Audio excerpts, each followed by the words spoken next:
bonsoir à toutes et à tous et bienvenue à votre édition, la dernière de cette journée. Donc sans plus tarder, voici les titres. L'espace médiatique béninois s'élargit.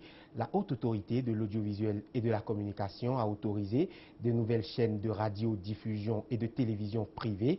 À suivre dans un instant la position de ces chaînes et leur fréquence. Ensuite, la Confédération des organisations syndicales indépendantes du Bénin, entendez COSI Bénin, était face à la presse.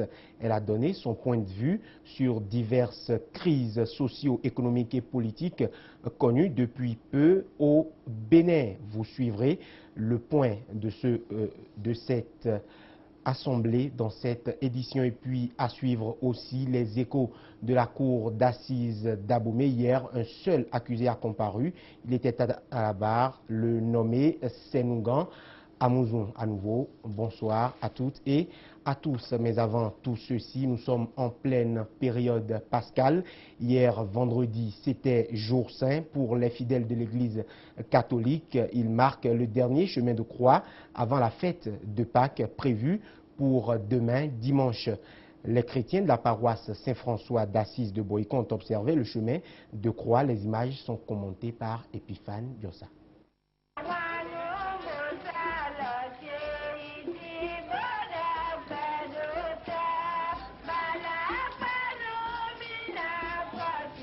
Dernier vendredi avant la fête de Pâques, jour saint, qui rappelle la passion de Jésus-Christ. Les fidèles catholiques de la paroisse Saint-François d'Assise de Boycon, à l'instar des chrétiens du monde entier, observent le chemin de croix. Ils ont parcouru les différentes stations retraçant la souffrance de Jésus de Nazareth, roi des Juifs. Quelques fidèles venus accomplir cette mission divine se sont prononcés sur le sens du chemin de croix. Ce vendredi saint, c'est un jour mémorial pour nous chrétiens catholiques, où nous célébrons notre salut en commémorant la mort de notre Seigneur Jésus-Christ qui nous a rachetés par sa passion.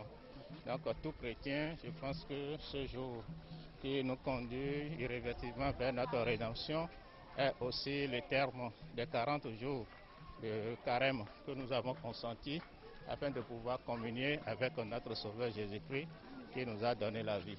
Donc d'ici 48 heures, nous allons célébrer sa résurrection pour commémorer encore sa résurrection